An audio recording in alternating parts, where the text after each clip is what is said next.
할렐루야. 주님을 찬양합니다. 여러분 다들 시계 가지고 계시죠? 여러분의 시계는 요즘 빨리 갑니까? 아니면 느리게 갑니까? 빨리 가세요. 예, 아유 감사합니다. 이 빨리 간다고 하는 증거는 뭐냐면은 여러분의 삶이 기쁘고 신났다는 얘기예요. 그렇죠? 기쁘고 신난 일이 있으면은 그냥 시간 가는 줄도 모르잖아요. 근데 힘들고 어려운 일이 있으면 시간이 굉장히 더디게 갑니다. 이게 언제 끝나지? 언제 이게 다 맞춰지지? 뭐 이런 마음이 들 거예요. 근데 오늘 성경 말씀을 보면은 아주 힘든 시간, 아주 어려운 시간을 지나면서도 시간이 너무 빨리 갔던 사람, 그런 사람 이야기가 나와요.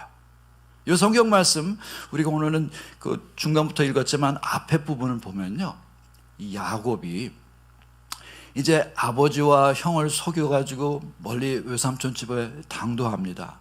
그래서 험한 길을 왔어요. 근데 여기 와서 또 편안한 삶이 시작된 게 아니라 자기를 능가하는 사기꾼을 만나는 거예요. 예, 꼭 유유상종이라고. 근데 하나님의 뜻이었던 것 같아요. 야곱을 변화시키시기 위해서 라반에게 보냈는데 라반이 보통 사람이 아니었어요. 이 사람이 나중에 성경 읽어보시면 알지만은 일을 시켜놓고 품삯을 세상에 10번이나 속이면서 일을 시켰어요. 대부분은 받지도 못하고 일한 거죠. 그렇게 험한 세월을 일하게 됩니다. 무려 14년을. 처음엔 7년이었습니다. 그 7년을 며칠처럼 달려왔다고 성경 말씀에 써 있어요. 왜 그랬을까요? 바로 신나는 일이 있었기 때문에 그렇습니다. 사랑에 빠졌던 것이죠. 예. 이 험한 시간이 안 가는 것에 대한 얘기를 잠깐 했는데요. 제가 미국에 85년도 말에 이제 미국으로 이민을 갔었습니다. 대학 3학년 때 미국으로 이민 갔는데, 가서 처음 직장을 얻은 게 이제 제가 저희 아는 권사님네 직장에 가서 일을 하게 됐어요. 근데 좀 죄송한 일이지만 나중엔 제가 다 용서했습니다. 그런데 2개월 반을 제가 일을 했는데, 요즘 저기로 얘기하면은 한 달이 지났는데도 월급이 안 나와요. 2달이 지났는데도 월급이 안 나오고 2달 반 돼서 제가 그만둘 때가 됐는데 월급이 나왔는데, 요즘 돈으로 치면은 2달 반이니까 제가 그리고 하루에 10시간씩 빼고 60시간을 일한 거예요, 일주일에. 근데 요즘 돈으로 저한테 주시더라고요. 충격적이죠? 예, 충격이 아니신 것 같은데. 저는 이게 너무 충격이었어요. 제 어린 마음이. 제가 어디 가서 일을 해본 적도 없던 사람인데, 이게 뭐 아르바이트가 아닙니다. 미국에서 먹고 살기 위해서 일을 하는 건데, 일주일에 60시간씩 2달 반을 일하는데 나온 거예요. 굉장히 충격적이었어요. 제가 이거를 그 미국 살면서 계속 마음속에 응어려졌어요. 근데 그 말도 못했어요. 저희 교회 권사님이셨기 때문에, 저희 아버님 목회에 지장 생기실까봐 얘기를 못했던 그런 마음이 있었습니다. 그런 안타까움이 있었어요. 그래서 그 마음이 이렇게 가시지가 않더라고요. 근데 성경 말씀을 읽을 때 야곱이 당했던 마음이 어떤 것인가 제가 느껴봤어요. 10번씩이나 이 삭슬 속여가면서 이 라반이 일을 시킨 거예요. 얼마나 힘들어요. 그런데 성경 말씀은 오늘 뭐라고 나와 있냐면, 그렇게 힘든 거예요. 이건 2개월 반 하고서 제가 받은 그런 거는 상대가 안 되는 일입니다. 7년, 그리고 앞으로 또 7년, 14년 동안 야곱은 정말 아주 모질게 고생을 합니다. 그런데도 불구하고 성경 말씀에 보면은 7년을 며칠처럼 여겼더라. 바로 그것은 사랑의 힘이라는 것이죠. 야곱이요, 예, 이전과 달라집니다. 전에는 사람을 속이고 형을 속이고 아버지 속이고 이렇게 달려왔던 사람인데, 이 라반의 딸인 라헬을 만나고 나서부터는 삶의 시간들이 바뀌는 겁니다. 너무 행복에 젖어지는 거죠. 그래서 이 어려운 일들을 다 이겨낼 수 있는 힘이 생기고, 더하여서는 섬기는 마음까지 배우게 되는 이런 놀라운 일이 여기서 일어나는 거예요. 우리가 이제 사랑이라고 하는 것에 대해서 이제 많은 얘기를 합니다. TV를 켜도 사랑이라는 얘기하고, 어디를 무슨 얘기를 해도 사랑이라고. 어떻게 보면 우리는 참 그렇게도 원하는 것이 사랑일 거예요. 근데 우리 믿는 사람들은 알죠? 사랑이라는 것이 어디서 왔을까? 요한일서 4장 7절 8절에 보시면은 제가 옛날 성경으로 갖고 왔는데 한번 우리 다 같이 읽어보실까요? 자, 사랑하는 자들아 시작. 사랑하는 자들아 우리가 서로 사랑하자. 사랑은 하나님께 속한 것이니 사랑하는 자마다 하나님께로 나서 하나님을 알고 사랑하지 않는 자는 하나님을 모르나니 하나님은 사랑이심이라. 여러분, 우리가 그토록 사랑에 대해서 얘기하는데 사랑이 도대체 어디서부터 왔을까? 성경 말씀은 분명히 증거합니다. 하나님에게서 왔다는 겁니다. 하나님에 대해서 우리가 잘 알지는 못하지만 한 가지 확실한 것, 하나님이 어떤 분이신가라는 것은 하나님은 사랑이십니다라는 거예요. 여러분, 그리고 우리는 하나님의 형상대로 지으심을 받은 존재이죠. 그렇기 때문에 우리 안에도 사랑으로밖에 살 수밖에 없는 그러한 속성이 우리에게 주어져 있는 것이에요. 여기 진리가 있습니다. 하나님의 사랑을 깨달아야지만, 하나님의 사랑을 체험해야 되지만, 하나님의 사랑을 실천해야지만 우리에게 참다운 인생의 기쁨과 힘이 생길 수 있다는 거예요. 여러분, 이렇게 우리가 주일날 나와서 예배드리고 주님을 찬양하는데, 여러분, 우리가 하나님을 믿는다고 할 때, 이 믿음의 관계 속에 들어갈 때도 하나님은 우리에게 사랑의 관계가 되기를 원하시는 거예요. 근데 우리의 믿음이 사랑이 없는 믿음이라고 한번 생각해 보십시오. 얼마나 우리의 신앙생활이 불편하고 힘든 것이 되겠어요. 하나님의 사랑을 깊이 깨닫게 되면 우리 생활이, 우리 삶이, 우리 신앙이 기쁨으로 넘치는 줄 믿습니다. 근데 하나님께서는 이렇게 사랑을 통해서 우리가 진짜 좋은 것, 진짜 좋은 선물, 진짜 좋은 축복, 힘, 능력, 즐거움 이런 것을 얻을 수 있도록 우리에게 주셨는데 이것은 하나님과의 관계뿐만 아니라 우리들 이웃과의 관계, 그리고 우리가 우리 자신과의 관계 속에서도 사랑의 관계를 하나님께서 원하시는 것이죠. 사실 이제 사랑이라고 하는 것에 대해서 우리가 여러 가지 많은 얘기를 하는데 오늘 저는 그냥 간단하게 하나님 사랑에 비추어서 또 하나님 사랑에 비추지 못했을 때 일어나는 일들에 대해서 좀 살펴보려고 그래요. 이 사실 사랑에 우리가 빠지게 되면은 우리가 이제 속된 말로 무아지경에 이르게 됩니다. 무아지경이라는 게 뭐예요? 내가 없어진 것 같은 기분이에요. 뭐냐면 현실 감각이 떨어진다는 거예요. 그래서 야곱이 사랑에 빠지니까 이 힘든 일도 힘든 일로 보이지가 않아요.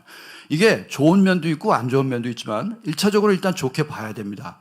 왜냐하면 하나님께서 사실 우리가 사랑에 빠질 때 황홀한 경험을 주세요. 아주 그런 기쁨을 주십니다. 그때 세상의 아픔과 어려움을 이겨버릴 수 있는 그런 선물도 주시는 거예요. 그런데 착각하지 마십시오. 하나님께서 우리에게 특별히 우리의 신비스러운 방법으로 연합하실 때 우리가 하나님의 은혜를 체험하면 막 기도하면서 그 은사를 받게 되고 그럴 때 참 놀라운 경험을 합니다. 그런데 이 어떻게 보면 무아지경 같은 거일 수 있지만은 그렇다고 하나님은 우리에게서 현실 감각을 빼놓으시는 분이 아닙니다. 현실을 잃어버리게 하는 게 아니에요. 하나님과 사랑에 깊이 빠질 때 하나님은 오히려 우리 현실을 직면할 수 있는 용기를 주시고요. 잊어버리는 게 아닙니다. 현실과 부딪혀 싸울 수 있는 힘을 주시는 것이고 현실을 초월할 수 있는 힘을 우리에게 주시는 줄 믿습니다. 그게 바로 하나님과의 관계의 깊은 사랑 속에 들어가는 그러한 경험이에요. 우리가 성령으로 충만해진다고 하는 것은 요한 웨슬리 목사님 같은 경우는 사랑으로 충만해지는 것으로 얘기했습니다. 온전한 사랑. 성경에 나와 있는 그대로예요. 그 하나님의 사랑으로 충만해지는 것인데 이것이 우리에게 있어서 어떤 무아지경에 가지고 현실을 잃어버리는 게 아니라 오히려 하나님은 진리로 채워주시고 능력으로 채워주시고 또 하나님 말씀으로 채워주시기 때문에 우리 눈이 달라지는 거예요. 그걸 뛰어넘을 수 있는 그 길이 열리는 겁니다. 근데 세상에서 하나님을 모르는 사람들 경우에는요, 이 사랑이라고 하는 것이 이제 약간 왜곡이 되는 거죠. 하나님은 우리 현실을 뛰어넘는 그러한 능력의 사랑의 힘을 우리에게 주시는데 사람들은 그냥 무아지경으로만 빠집니다. 근데 이 무아지경이라는 게 잠깐 좋아요. 소위 세상 말로 헬렐레 한다고 하죠. 잊어버리는 것도 좋은데 그게 그렇게 오래 가지 못합니다. 우리 제가 이제 심리학으로다가 이렇게 강의를 하는 사람이 돼가지고 대체적으로 사랑에 대한 심리학자들은 어떻게 얘기할까? 이런 것을 제가 이렇게 연구합니다. 대체적으로 아까 말한 그 사랑에 빠지면 무아지경에 이른다는 건 이제 정신분석이라고 하는 부분에서 얘기하는 거고요. 그 정신분석의 한 아류라고 할 수 있는 자기 심리학이라고 하는 또 심리학이 있어요. 거기에 의하면 우리가 사랑에 빠질 때 일어나는 그 무아지경이 왜 일어나냐면 자기에 대한 연민 때문에 일어난다. 그런 말을 해요. 자기에 대한 연민. 더 아주 고상한 말로 하면 나르시시즘에 의해서 일어난다. 이런 말을 해요. 여러분 나르시시즘이라는 말 좀 들어보셨죠? 예, 사실 단순히 말하면 자기에 대한 사랑입니다. 근데 이 자기에 대한 사랑이 여러 가지 형태로 나타나요. 자기에 대한 관심, 자기를 이렇게 자기의 가치를 좋게 느끼려고 하는 그런 기분들, 이런 건 나르시시즘이라고 그래요. 근데 이것도 상당히 황홀한 게 있어요. 여러분, 이게 어디서 여러분 나르시시즘을 확인할 수 있냐면 오늘 예배 끝나시고요, 화장실 가서 거울을 쫙 한번 보십시오. 여러분의 얼굴을 쫙 한번 보셔요. 어떤 일이 일어날까요? 묘한 감정이 듭니다. 묘한 감정이 돼요. 내 얼굴을 바라보는 순간 묘한 감정이 들어요. 이게 나르시시즘이라고 그러는데, 또 이런 얘기가 있대요. 우리 사람들 중에 특히 여성들 중에 한 90%는 거울을 보면서 이런 말을 하는데, 내 여기 눈썹만 조금 더 좀 예뻤으면, 내 입술만 조금 더 예뻤으면 참 좋을 텐데, 이런 말들을 하는데 90%. 맞는지 모르겠습니다. 근데 남자들 경우에, 제 경우는 어떻게 되냐면 거울 딱 보면 이 정도는 생겨야지. 이게 착각이긴 한데 이런 묘한 그런 걸 느끼는 거예요. 이게 웃으시는 장로님들 다 그러시는 분 있어요. 예, 어떻게 보면 좋은 착각일 수 있어요. 예, 근데 이게 묘한 거예요. 그래서 나르시시즘이라는 게, 나르시서스라고 하는 히랍의 신화에 보면은 나르시서스라고 하는 사람이 있었는데 자기 얼굴에 자기가 도취돼 가지고 물속에 빠져서 이제 죽어서 수선화가 됐다는 그런 이야기가 있잖아요. 그만큼 자기에게 빠지는 그런 부분들이 있어요. 여러분, 이 나르시시즘이 사실은 그렇게 나쁜 거는 아니에요. 하나님께서는 우리에게 아주 좋은 존재로 우리를 창조하셨어요. 하나님의 작품입니다, 여러분은. 성경 말씀에 보면요, You are my masterpiece 그래요.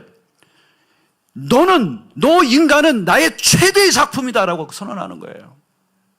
세상에 어떤 것보다도 귀한 존재가 여러분인 줄 믿습니다.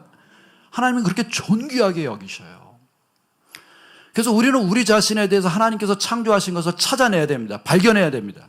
개발해야 됩니다. 이런 것을 위해서 자기를 사랑하는 것은 건강한 거예요.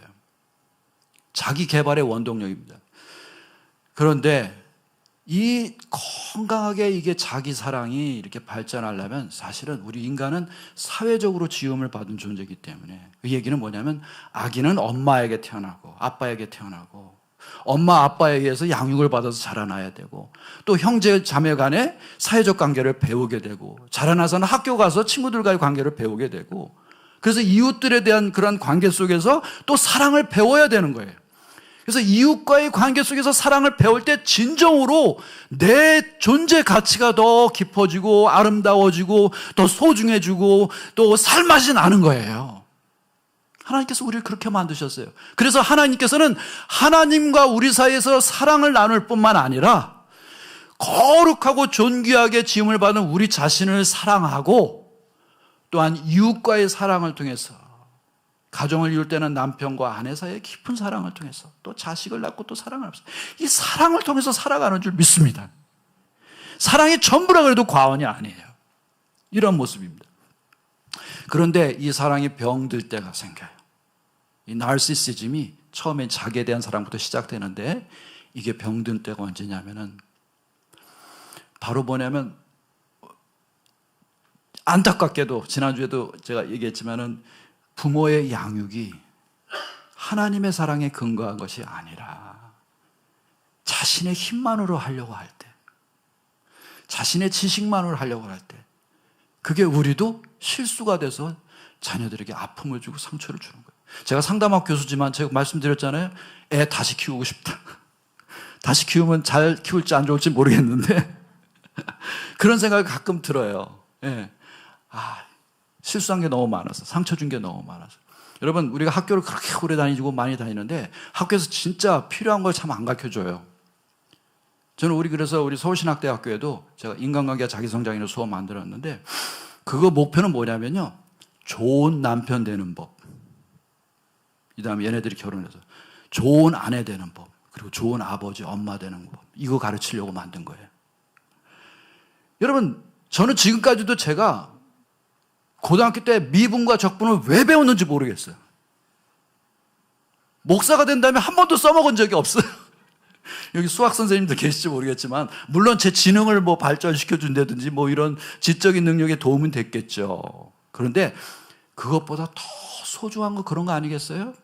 어떻게 하면 우리가 제대로 사랑하면서 살 수 있는가? 어떻게 하면 우리가 진짜 이 사랑 속에서 참 하나님 주신 짝을 만나서 진짜 사랑하고, 그리스도께서 교회를 사랑하듯이 아내를 사랑하고, 또 아내도 그리스도를 받들듯이 남편을 사랑하고, 이 사랑이 전부 아니겠어요? 이 사랑에 대해서, 이런 거에 대해서 가르쳐 준 적이 없어요, 학교에서. 또 부모가 되면서, 여러분, 좋은 아빠 되는 방법 배워갖고 아빠 되신 분들 있어요? 어떤 분들 얘기해요. 그런 걸 뭐 배웁니까? 그냥 나이 되면 그냥 결혼하는 거죠. 다 그렇게 결혼해가지고 그래 하니까. 사실 사랑 안 하는 거 아니에요. 사랑하고 싶어. 제대로 키우고 싶어. 그런데도 불구하고 우리는 사랑의 실천에 대한 지식과 훈련이 없는 거죠. 이게 안타깝습니다. 그래서 아기가 태어났을 때 하나님께서 우리에게 주신 좋은 존재다, 귀한 존재다는 것을 깨닫고서 그것에 맞춰서 아이를 잘 소중하게 키워야 되는데, 우리도 모르게 스트레스 받을 때 입에서 막 엉뚱한 말이 나가요. 여러분, 그 백설공주 이야기 보시죠? 거기 보면 거울이 나옵니다. 거울에 보면 그 못된 왕비가 거울을 보고 얘기해요. 거울아, 이 세상에 누가 제일 예쁘니? 그러니까 거기서 왕비님이요. 그럼 뭐라고 그래요? 그냥 좋아하는 거야. 그렇죠?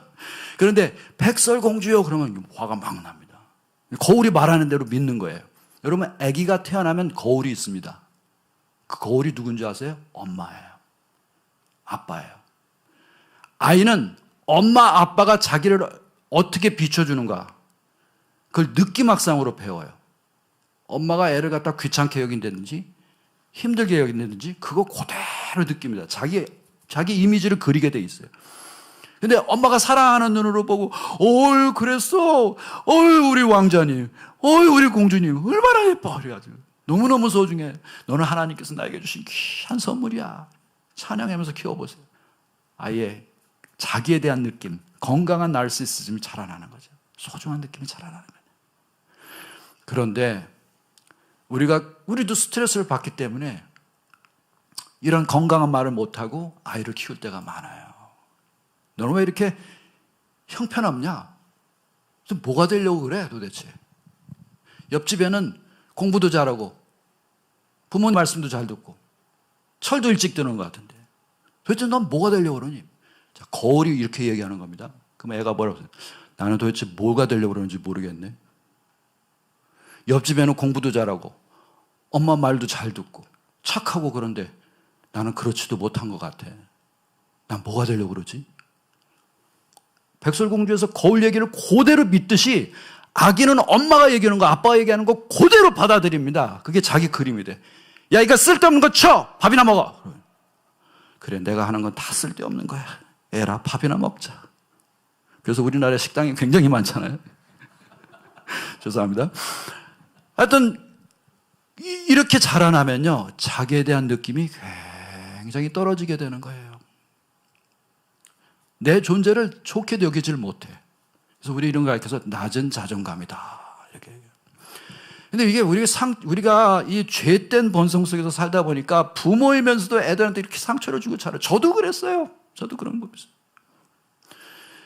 그렇게 상담하고 그러다 훈련을 받았다고 하면서도 스트레스 받으면 저도 모르게 나간 말들이 있었어요. 그런 상처였어요. 이게 우리 인간 세상이에요. 완전한 사랑을 우리 힘과 우리 지식으로 하려면 참 어려운 거예요. 실수하고 실패할 수밖에 없어요. 그래서 사랑의 원형이신, 아니 사랑의 주인이신, 아니 사랑의 창조주이신 하나님 말씀이 필요한 겁니다. 아멘. 우리가 주일날 와서 하나님 말씀 듣고 매일같이 묵상하면서 하나님 말씀 듣고 그 말씀을 통해서 우리가 새로워지고 그럴 때 하나님의 사랑 가운데 깊이 들어가면 이제 나의 언어가 아닙니다. 나의 지식이 아닙니다. 하나님께서 나를 움직여주시는 그 말씀이 되는 줄 믿습니다. 제가 목사님과도 아까 대화를 잠깐 나눴지만 여러분, 목장이라는 게 참 소중한 곳이에요. 저희 상담학에서 얘기하기를 부모한테 만약에 거울 반응을 제대로 못 받았으면 상담의 자리에서 받을 수 있도록 도와줘라, 이렇게 얘기를 하는 겁니다. 그래서 상담자들이 그 역할을 하는 거예요. 어렸을 때 받지 못한 거 상담자가 거울처럼 좋은 거울로서 하나님의 귀한 자녀인 것을 확인시켜주는 것이 상담입니다.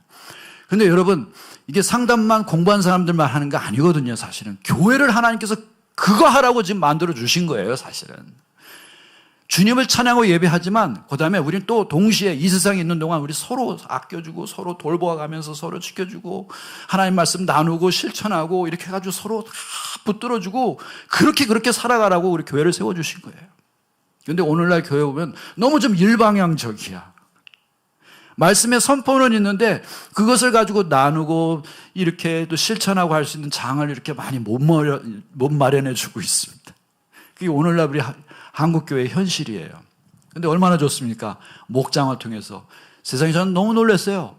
하늘교회 28개의 목장이 그와 같은 사랑의 돌봄과 나눔과 실천을 하고 있다는 얘기가 너무 감동이 되는 거예요. 정말 너무너무 훌륭한 교회가 아닐 수 없습니다. 아멘. 여러분, 그 손길도 특별히 목장에서 수고하시는 우리 목자님, 목녀님들 얼마나 수고가 크셔요. 여러분은 바로 우리 세상에서 부모들이 해주지 못했었던 거, 세상적으로 사랑을 완벽하지 못하기 때문에 어쩔 수 없이 상처로 얼룩지는 세상 속에서 우리 여러분은 그 섬기시는 손길들은 참 복된 거예요. 하나님의 자녀를 제대로 일으켜 세워주는 겁니다. 얼마나 놀라운 일입니까? 바로 그와 같은 일을 위하여 여러분을 부르신 줄 믿습니다. 사실 세상에서는요, 이렇게 귀한 섬김의 손길로다가 하지 못해도 슬쩍 사랑받는 것 같으면 사람이 아까 말한 무아지경에 빠져요. 확 세상이 달라 보이는 것 같고 기분이 달라지는 것 같은 그런 착각이라면 착각일 수 있는데 그게 빠지게 됩니다. 그래서 사랑을 그렇게 원하나 봐요. 물론 하나님의 사랑이 아닐 때는 오래가지 못합니다. 아까 말씀대로 이 낮은 자존감을 가지고 사는 사람들 같은 경우에는요, 자기에 대한 느낌이 그렇게 썩 좋지가 않아요. 제가 학생들한테 그런 질문을 많이 합니다. 여러분 자신에 대해서 점수를 매긴다면, 존재가치에 점수를 매긴다면, 0점에서 100점 안에서 점수를 매긴다면 몇 점을 주겠습니까? 여러분도 한번 점수 매겨보세요. 근데 밖으로 얘기 안 하셔도 됩니다. 몇 점이세요? 여러분은? 통계적으로 말하면 이거 가족 치료자들이 통계를 낸 건데, 자기에 대한 점수가 이 정도면 굉장히 높다고 말하는 점수가 몇 점이면 50에서 75점 사이입니다. 근데 저는 그 통계는 좀 믿지 못할 것 같아요. 우리 믿는 사람들한테 적용이 안 되는 것 같아요. 우리 믿는 사람들, 하나님의 사랑을 체험하는 사람은 확 뛰어버립니다. 그런 믿음의 확신이 생기기 때문에. 그런데 세상에는 대체적으로 50에서 75점만 돼도 상당히 높은 점수라는 거예요. 자존감이. 근데 대체적으로 너무 떨어진다는 거예요. 난 바보 같아. 내가 뭘 할 수 있겠어? 난 안 돼. 하는 일마다 안 돼. 여러분, 우리 잘 알잖아요. 사탄이 우리에게 주는 가장 치명적인 그런 공격이 뭐냐면 우리가 하나님의 자녀라는 사실을 잊어버리게 하는 거예요. 하나님이 만드신 작품이라는 걸 인정하지 못하게 하는 겁니다. 그래서 자꾸 절망에 빠지게 하고 자기 자신을 다 비하시키는 쪽으로 하고, 그게 바로 자기 연민이라고 합니다. 거기에 빠지게 되는 거예요. 여러분, 만약에 세상적으로 말하면 가상적으로 인생 점수를 자기가 30점으로 매기는 사람이 있다고 쳐보세요. 이 사람은 인생을 어떻게 살아갈 수 있을까요? 제정신으로 살아갈 수가 없어요. 그 자기 연민이 심해져서 그걸 채우기 위해서 온갖 방법을 씁니다. 세상적인 방법이죠. 왜냐하면 내가 그걸 채워야지만 세상 사람들이 나를 알아주니까. 그래서 소위 세상에서 가치관으로 여기는 거, 명문대학, 이런 거, 물론 가면 좋습니다. 그렇지만 이게 건강하지 못한 사람한테는 그게 인생의 전부가 돼버리는 거예요. 출세! 그리고 또 여성들 같은 경우는 이제 미모! 그렇죠. 미모가 있으셔야죠, 당연히. 그렇지만 인생의 전부가 미모라고 할 수는 없잖아요. 근데 그렇게 인생에 하나님께서 이렇게 어떻게 보면 수단이라고 할 수 있는 그런 부분들을 목적으로 여겨가지고 그걸 갖다 자기 자랑거리를 만들려고 하는 경우가 있어요. 근데 놀라운 건 뭐냐면 결혼을 해서 가정을 이룰 때 보면 사람들이 혹 하고 빠지는 게 바로 그거예요. 다른 사람들이 이렇게 해서 사실은 그게 거짓자의 부분이거든요. 자기 참자하는 30%밖에 안 되는데 그거 가지고 살기 힘드니까 뻥튀기를 해갖고 75%, 80%까지 올리기 위해서 거기에 다 집어넣는 거예요. 집안이 어떠니, 학력이 어떠니, 미모가 어떠니, 어떠니 이런 걸로 다 채워가지고 그걸 가지고 결혼시장에 내놓는 거예요. 그럼 놀라운 일은 뭐냐면 사람들은 그것만 좋아해. 그거 보고 결혼해. 근데 왜 그런 줄 아세요? 그거 보면은 나도 인생 필 것 같으니까. 내가 좋아질 것 같으니까. 놀라운 일은 뭐냐면 통계적으로 또 보면 30점은 30점이 만납니다. 45점은 45점끼리 만나요. 좋아하는 채운 그 거짓자의 부분이 비슷하기 때문에. 이게 현실이에요.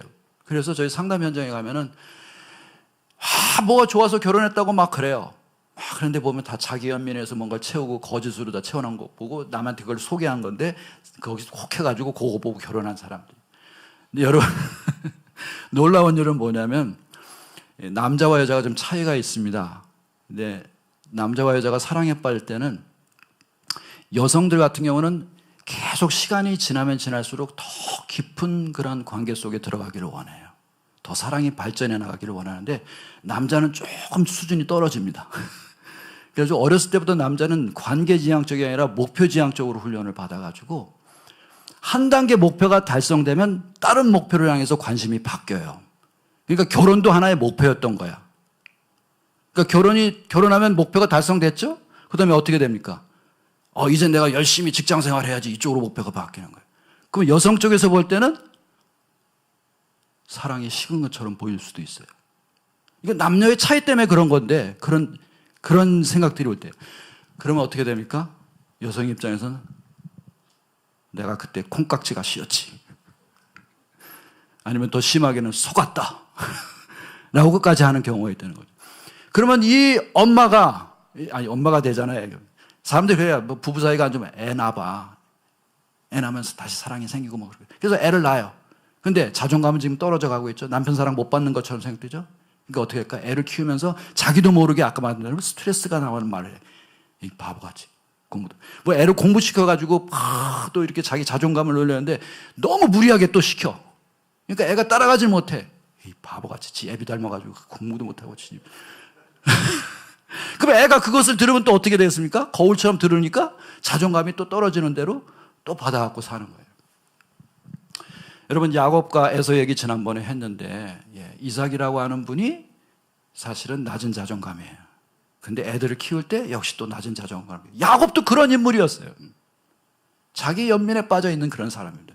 그런데 하나님께서 이 사람에게 사랑하는 대상을 주는 거죠. 사랑을 통해서 자기가 변화될 수 있는 기회를 줍니다. 이 라헬을 보는 순간 자기 순간적으로 무아지경에 빠졌는지도 몰라요. 세상적인 아픔과 힘든 것이 다 녹아지는 것 같은 기분이 들었지 몰라요. 그런데 이 라반이라는 사람이 보통이 아니잖아요. 계속 속입니다. 저는 이 라반이 속인 것도 저는 사실은 좀 어떻게 여러분들은 이해하실지 모르지만 하나님의 뜻이라고 저는 생각해요. 야곱이 7년 가지고 변할 수 있는 사람이 아니야.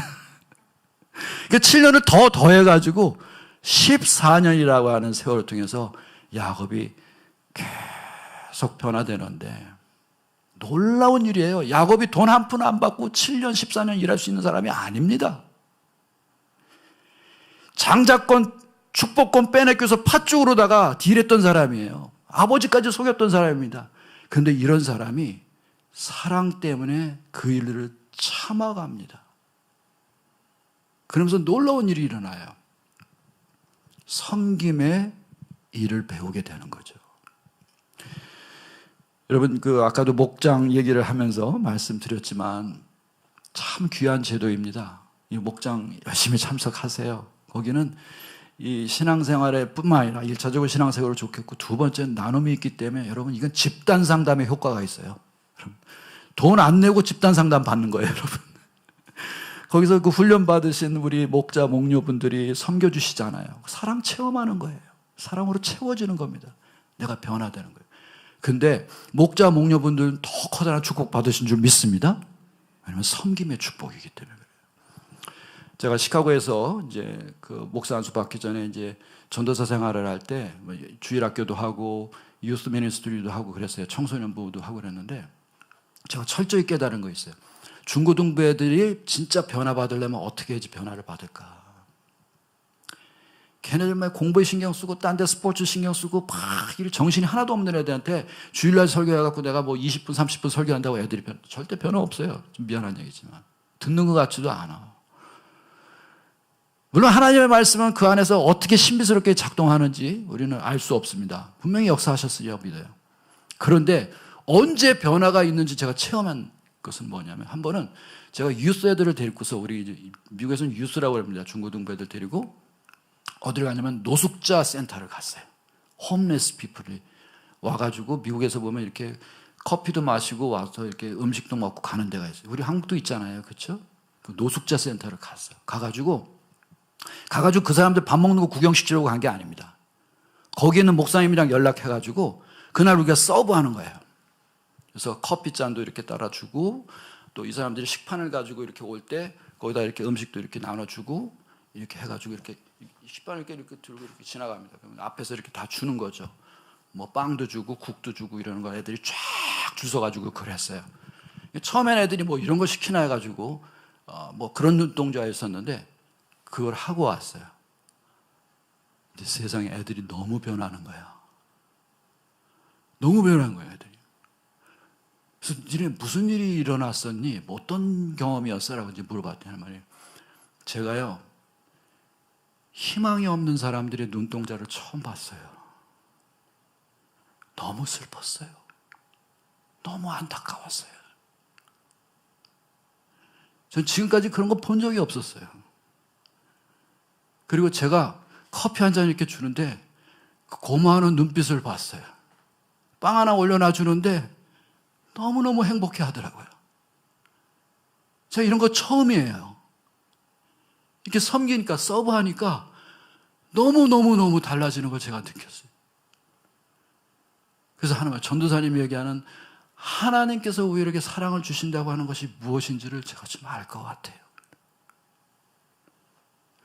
제가 한국에 와가지고 좀 안타까운 게 뭐냐면, 너무 애들은 머리에다가 뭘 자꾸 집어넣으려고 하는 것만 시켜요.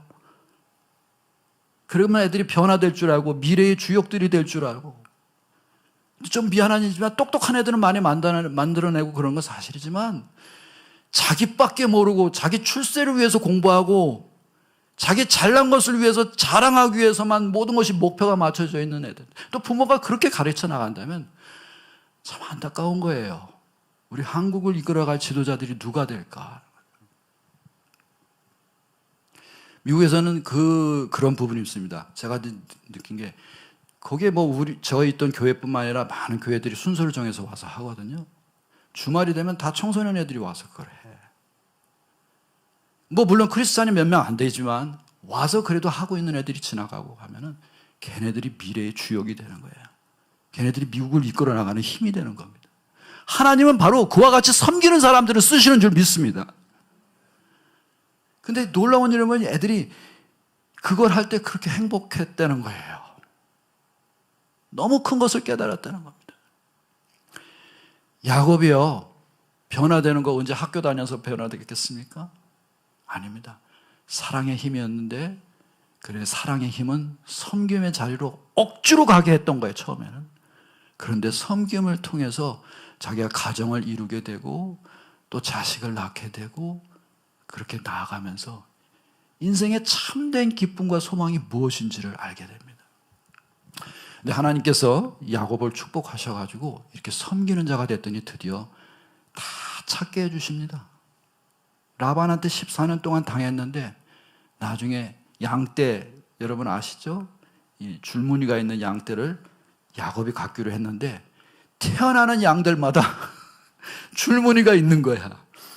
물론 약간 이렇게 속임수를 쓴 것 같은데 사실은 전혀 과학적이지 않습니다. 속임수가 될 수가 없는 거예요. 양들이 임신을 할 때 뭐 이렇게 나뭇가지를 갖다가 이렇게 걸쳐놨다 뭐 했는데 전혀 과학적으로는 근거 없습니다. 그렇지만 하나님께서 하신 일은 확실해. 그 재산이 다 찾아집니다. 물론 이제 돈 많이 벌었다는 것이 중요한 게 아니라 여기서 키포인트는 뭐냐면 사람들이 희망을 봤어요. 야곱에게서 희망을 본 겁니다. 지금까지는 패배자요, 사기치는 자요, 아무것도 할 수 없는 사람, 도망치는 사람 이런 존재에 불과했는데 하나님께서 그 섬김을 통해서 귀하게 보시고 그를 변화시켜 주시고 그에게 채워주시는 것. 그래서 그가 자기 아내들에게 희망이 되는 사람, 자식들에게도 희망이 되는, 나중에는 이스라엘 민족의 족장이 되잖아요. 축복이 무엇인가를 갖다가 처음 발견하게 하는 그런 모범이라고 할 수도 있습니다. 여러분, 우리가 섬기는 사람을 통해서 우리가 받게 되는 또 다른 축복이 뭐냐면, 이건 여러분 목자, 목녀분들 꼭 기억하시기 바랍니다. 하나님 이런 축복을 주세요. 바로 뭐냐면, 여러분이 희망이 된다는 거예요. 누군가에게. 여러분 모르셨을 거예요. 음식을 나눠주시고 사랑을 베풀어 주실 때 그냥 시간 가는 것 같고, 어떻게 보면 어떨 때는 좀 나도 없는데 그냥 억지로 한 것 같고 그러실지 몰라요. 근데 그거 다 압니다, 사람들이요. 그 가운데서 여러분이 나눠주신 거, 그게 큰 사랑으로 체험되어지고요. 그리고 하나님은 분명히 여러분의 삶을 통해서 그들에게 희망을 주실 줄 믿습니다. 제가 한동대학교에서 한 5년 동안 가르쳤었는데, 거기 있는 동안에 이제 총장님 지금 돌아가셨죠. 김영길 총장님 참 훌륭하신 장로님이셨어요. 제가 감동을 여러 번 받았습니다. 이제 교목실장을 하다 보니까 가까이서 이제 총장님 기도 제목도 듣고 뭐 이렇게 나누고, 그래서 이제 더 친분 있게 지낼 수 있었는데, 뭐 여러 가지 많은 일들이 있지만 그 중에 한 가지 제가 기억되는 건 뭐냐면, 이렇게 입시철에 이제 대학에 이제 이렇게 지원한 학생들이 오잖아요. 그러면 이제 보통 학교들이 그 학생들한테 오리엔테이션 잠깐 하고 면접하는 방으로 쑥쑥 들어갑니다. 그러면 이제 교수님들이 이제 어려운 질문하면 그거 대답해갖고 잘한 애들 면접 점수 많이 받고 이렇게 하죠. 근데 되게 이거 입시하면 굉장히 춥잖아요. 춥고 막 그런데 이 포항 땅이 더 산골짜기니까 더 추워요, 사실은. 근데 거기 이렇게 애들이 왔는데 걔들을 환영한다고 선배들이 뭐 쇼도 준비하고 영상도 준비하고 뭐 찬양도 준비하고 해가지고 강당에서 만 했어요. 애들이 신나가지고 찬양도 하지만 역시 춥고 막 떨리는 그런 순간이었어요. 이제 마침내 이제 총장님이 올라와가지고 이제 얘기하는 시간인데 올라와서 하시는 말씀이 굉장히 어눌하세요. 여러분 춥죠? 오늘 굉장히 추운 날이네요. 여러분 그렇지만 잘 오셨습니다. 말씀이 똑같아요. 잘 오셨습니다, 여러분. 여러분 지금 떨리죠? 교수님들이 뭘 질문할지 긴장되죠? 하나도 걱정할 거 없어요. 우리 학교는요, 저 서울대학교, 연세대학교, 고려대학교 거기 갈 수 있는 그런 실력 있는 사람들 뽑는 게 그게 목적이 아닙니다. 애들이 눈동자 떨어요. 세상에 어느 학교가 실력 있는 사람들 뽑는 걸 목표로 하지 않는다고 하니까 이상하잖아요. 그렇죠? 이게 무슨 소리가? 저는 우리 학생들이 그저 수학 능력만 되면 된다고 생각합니다. 저는 수능이라는 말을 거기서 처음 그 뜻을 알았어요. 수학 능력이 뭐예요? 대학 입학 수능, 대학에 들어가서 공부할 수 있는 능력이 되느냐 안 되느냐를 보는 게 수학 능력인 거예요. 사실 그것만 측정해도 측정의 목표는 다 하는 건데 우리는 그거 갖고 순서를 매기고 있으니까 이게 참 잔인한 사회죠. 우리가 원하는 거는 스카이에 들어갈 수 있는 실력이 아니라 대학에 들어와서 지식을 받아들일 수 있는 능력이 있는지 없는지만 봅니다. 나머지 면접이에요. 그러니까 면접 때 가서 여러분 잘하세요. 면접 점수가 아주 큽니다. 그래가지고 애들이 눈동자가 이래서. 근데 제가 한 가지 약속해 줄 게 있어요. 우리가 서울대, 연고대 실력이 안 되는 학생들이 온다 할지라도 괜찮습니다. 다만 제가 약속하는 건 뭐냐면 우리 교수님들과 제가 열심으로 기도하고 성심성의껏 열정을 다해서 가르쳐서 여러분이 졸업할 때는 서울대학교 졸업생 이상으로 만들어서 세상에 보낼 것입니다. 여러분은 탁월해야 됩니다. 하나님의 일을 위해서 여러분 탁월하게 훈련을 받아야 됩니다. 저는 그것을 위해서 여러분을 교육시키는 사람입니다. 그 말씀을 하시는데 제가 옆에서 너무 놀랐어요. 야, 이 진짜 참된 교육을 하시는 분의 모습이구나. 선생님, 우리가 지금 갖고 있는 잣대가 뭐 서울연고대, 죄송합니다. 서울대학교 연세대학교를 나오신 분들 다 계시고 훌륭하시죠. 근데 우리가 인간의 잣대로 재는 것이 얼마만큼 그것이 이렇게 대단한 걸까요? 그게 아니거든요.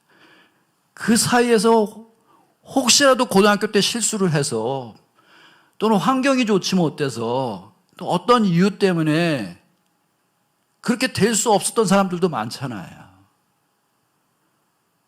그럼 그 사람들은 뭡니까? 그 고등학교 수학능력 시험 한 번에 의해 가지고 이 모든 거, 이 미래를 결정해 버린다는 것이 얼마나 잔인한 일이에요. 그래서 그 학교는 들어올 때 전공이 없어요. 1년 동안 그냥 공부하고 나중에 1년 동안 열심히 공부해 다시 기회를 주는 거예요. 그래서 1년 지난 다음에 자기가 원하는 과로 들어갑니다. 법대, 고등학교 실력으로는 법대 못 갈지 몰라도 1년 열심히 하면 법대 갈 수 있어요. 고등학교 때 이과로다가 와가지고 자기가 했는데 자기 문과인 걸 발견했어요. 바꿀 수 없을지 모르지만 그 학교에서는 돼요. 그래서 2학년 때 전공을 정하는 거예요. 총장님에게 걔네들이 고등학교 때 뭘 합니까? 그 고등학교 애들이 뭘 알겠어요? 진로에 대한 적성을 뭘 알겠어요? 그래서 와가지고 이 수업도 들어보고 저 수업도 들어보고 하나님이 자기에게 주신 탤런트가 뭔지를 발견한 다음에 그거에 맞춰서 하면 되죠. 그리고 1년 동안 그냥 교양 과목을 다 합니다. 그 중에 하나가 제가 만든 수업, 인간관계와 자기성장이 있었다. 좋은 아빠 되는 법, 좋은 엄마 되는 법, 좋은 남편 되는 법, 좋은 아내 되는 법, 청소년기, 또 청년기, 이러면서 사랑에 대한 부분들, 이런 것도 배우는 이런 수업들. 저는 거기서 뭘 봤냐면 아이들이 눈동자에서 희망을 봤습니다. 희망을 찾는 모습을 봤어요.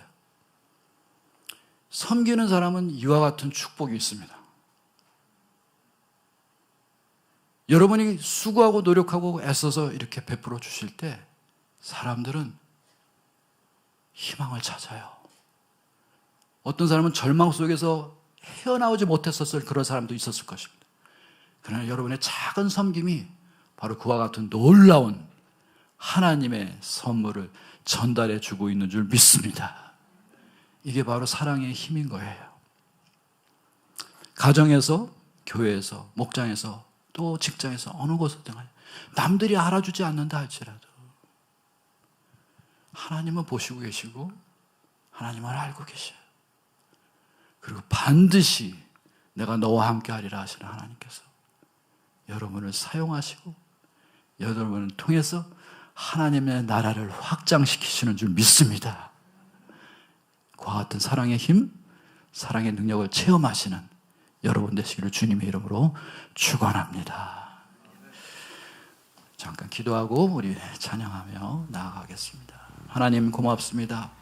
저희가 야곱에 대해서 살피며 그가 처음엔 억지로였지만 사랑하기 때문에 섬기게 되었고 또 섬겼을 때 하나님께서 이루시는 놀라운 일들을 저희가 발견합니다. 주님, 저희 삶에도 주님의 사랑을 찾게 허락하여 주시고 그것을 실천하게 하시고 주님의 사랑으로 섬기게 하여 주시옵소서. 예수님의 이름으로 기도합니다. 우리 야곱의 축복 한번 찬양하실까요? 우리 찬양하시고 기도하는 시간 갖겠습니다.